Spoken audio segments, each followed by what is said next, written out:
Por que a Igreja Católica não usa somente a Bíblia como regra de fé? E foram acrescentados dogmas, doutrinas que estão em desacordo com a palavra de Deus. Bom, a gente nota aqui, André, nessa sua pergunta, com todo respeito, que é uma pergunta de alguém que está totalmente influenciada pelos protestantes. Tá? Para eles, a única regra de fé é a Bíblia. Né? Lutero colocou sola scriptura.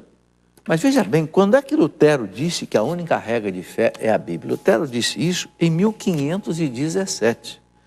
Ou seja, 1500 anos, a igreja ensinou que a fé se baseia na Bíblia, na tradição da igreja e no magistério da igreja, que interpreta a Bíblia, interpreta a tradição. Por quê? Porque Cristo deixou o magistério da igreja, Pedro e os apóstolos, e disse para eles: quem vos ouve, a mim ouve. Assim como o Pai me enviou, eu envio a vós, a quem vocês perdoarem os pecados terão perdoado, ide pelo mundo inteiro. Quer dizer, Cristo entregou na mão dos apóstolos a incumbência de cuidar da igreja do reino de Deus. E Jesus disse uma coisa muito bonita para eles: pequeno rebanho, foi do agrado do Pai dar-vos o reino.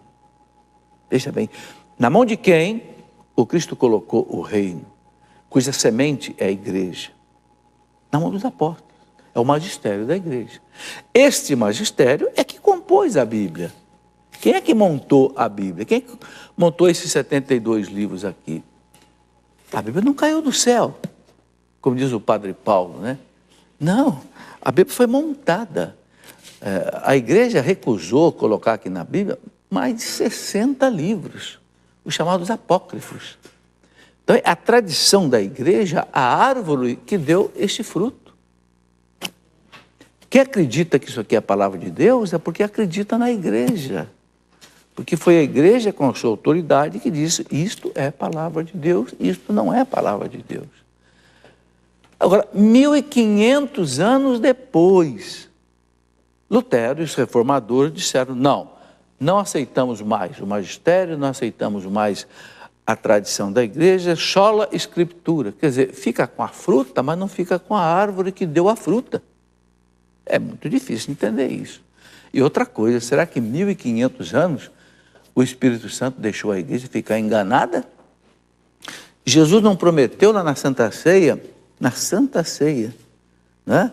Quando vier o Paráclito, o Espírito da verdade, ensinar-vos-á toda a verdade. Ora, relembrará vocês tudo que eu disse? Será que o Espírito Santo deixou a igreja 15 séculos enganada? Até hoje? Não. Sinto muito, mas a igreja não inventou dogma nenhum, a igreja não inventou doutrina nenhuma contrária à palavra de Deus. É só você ler esse meu livro aqui, Dogma de Fé, não é, que você vai ver que todos os dogmas da fé católica estão baseados na palavra de Deus. Não tenha dúvida. É preciso estudar um pouquinho, né, para entender essas coisas. Muito bem, está na hora do intervalo, Ellen? Sim, então vamos para o intervalo. Depois do intervalo a gente vai responder mais perguntas que chegaram, então, por e-mail. Daqui a pouquinho nós já voltamos.